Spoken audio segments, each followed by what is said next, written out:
আজকে দাঁড়িয়ে পশ্চিমবঙ্গের মানুষের কাছে। দেবাশিস দা, যে এক রাজনৈতিক নেতার কথা বলা হয়েছে, কোন রাজনৈতিক দলের নেতা সেই সম্পর্কে পুলিশ কিছু মন্তব্য করেনি, এমনকি পুলিশ শায়ন লাহিড়ীর নামও করেনি, বলেছে যে এই কনভেনারদের মধ্যে অন্যতম যারা প্রেস কনফারেন্সে ছিলেন। তবে এই ভিডিও ফুটেজে দেখা যাচ্ছে, যেটা কি মনে হয় অনেকেরই সংশয়ের তীর আপনাদের দিকে, কেন এরকমটা হচ্ছে? কেন পশ্চিমবঙ্গ ছাত্র সমাজকে কোথাও একটা ট্যাগ করা হচ্ছে বিজেপির সঙ্গে?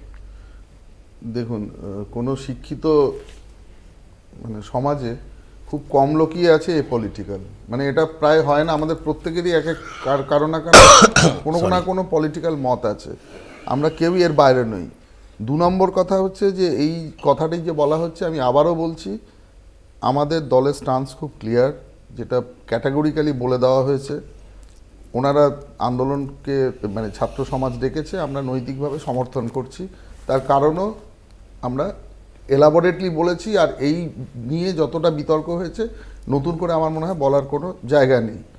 একটা কথাই আমরা বলতে চাই যে এই যে ব্যাপারটি নিয়ে মানে কোন পলিটিক্যাল, দেখুন ছাত্র সমাজ কারো কাছে যদি সত্যি গিয়ে থাকে, আমি জানি না কার কাছে গেছিল, আর যদি গিয়েও থাকে, যে কোনো গণতন্ত্রে যে কারোর কাছে তারা সাহায্য মানে যেটা আপনার রাজনৈতিকভাবে শুধু নয়, মানে নৈতিক সমর্থন চাওয়ার জন্য যেতেই পারে। সেটা তো ভাবের ঘরে চুরির দরকার কি? প্রশ্নটা তো এটাই উঠছে যে যদি সেটাই বলছি, যে ইস্যুটা দেবাশিস দা, যে ইস্যুটা সেই ইস্যুটা অর্থাৎ আরজিকর কাণ্ডে আমরা তো 14ই আগস্ট রাতের স্বতঃস্ফূর্ত প্রতিবাদ দেখেছি, যেখানে আমরা আমি নিজে একজন ইন্ডিভিজুয়াল হিসেবে সেই প্রতিবাদে আমি শামিল হয়েছিলাম, একজন ইন্ডিভিজুয়াল হিসেবে। অবশ্যই সেখানে তো পতাকার রং, দলের রং, ইডিওলজি কিছু ম্যাটার করে। আসলে দেখুন, আমাদের তো প্রথম কথা, সর্বভারতীয় যে পার্টি তাদের ক্ষেত্রে একটা দলগত অবস্থান থাকে, কেউ দলগত অবস্থানের বাইরে গিয়ে কিছু কাজ করতে পারে না।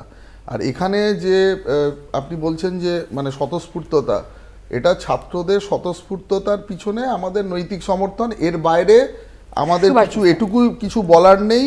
তার কারণ হচ্ছে আমরা আগেও বলেছি নৈতিক সমর্থন দিচ্ছি, এখনও দিচ্ছি, এবং ভবিষ্যতেও আমরা ছাত্রদের পাশে থাকব।